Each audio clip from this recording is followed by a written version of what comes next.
Kasi wala naman yan sa listahan ng mga tanong yun. Dala po, pwede sa dito. Wait, sandali Oo, andito ba yan? Ito, sasabihin ko na lang kasi tinanong niyo na Ayaw ko rin naman na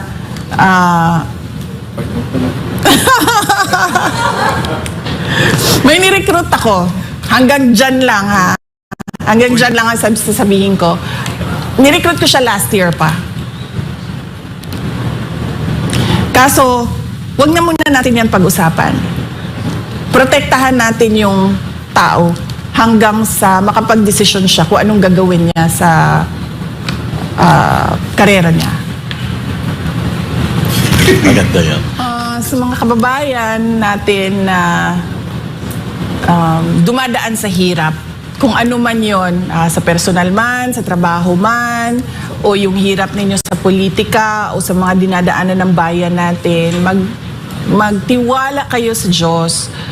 Lagi kayong magdasal na bigyan kayo ng lakas at ng kaalaman, strength and wisdom, at bigyan kayo ng grace na tanggapin kung ano yung nangyayari sa buhay ninyo. At pag merong nangyari na hindi maganda sa buhay ninyo, isipin nyo na lang na mas matindi yung nangyari. Mas matindi yung nangyari sa buhay ko. So, hindi yan ang katapusan ninyo. Kasi merong isang tao na mas matindi pa ang dinaanan. Pero, hindi mag-give up. Last question. Alam naman po natin, bansa natin ngayon is polarized na masyado. At isang ang hesitant ng iba na parang baka pag nanalo kayo, maggagantihan lang. Kayo po ba isang magiging presidente na mag-unify sa ating bansa? O magiging vengeful? Wala kasi sa ugali ko yung pagiging vindictive at ano bang tawag dyan?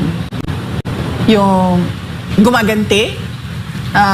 Kung makikita nyo sa governance ko, noong ako ay mayor ng Davao City, tumanggap din, nung kampanya, tumanggap din ako ng sobrang katakot-takot na banat mula sa naging katunggali ko at the time bilang mayor candidate. Pero nung ako ay umupo, tapos na yun lahat ng nangyari nila, ng banat nila sa kampanya, lahat ng sinabi nila, wala na yon. Tapos kung maalala nyo, nung ako ay mayor, hindi ako gusto ng mga tao na nakapalibot kay dating Pangulong Rodrigo Duterte. Hindi naman natin tinatago iyan.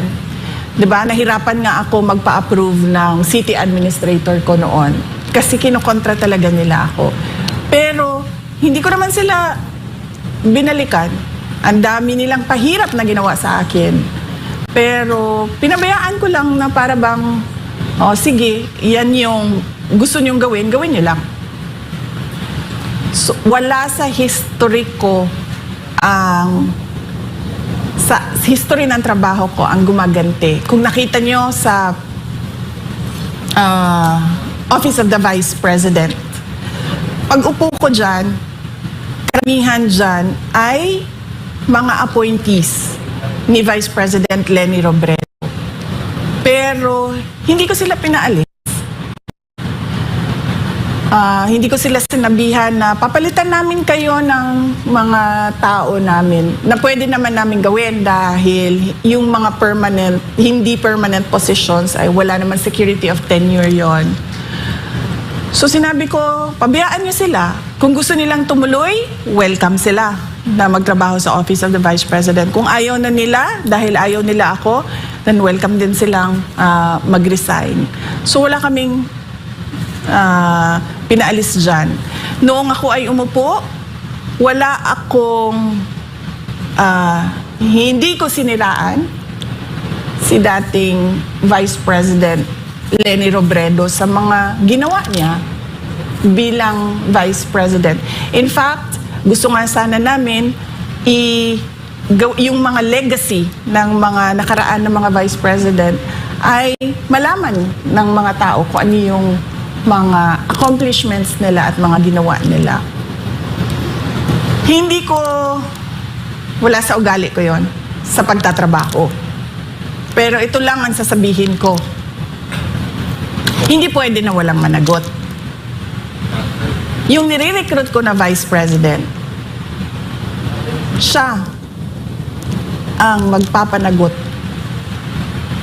sa mga gumawa ng mali sa bayan.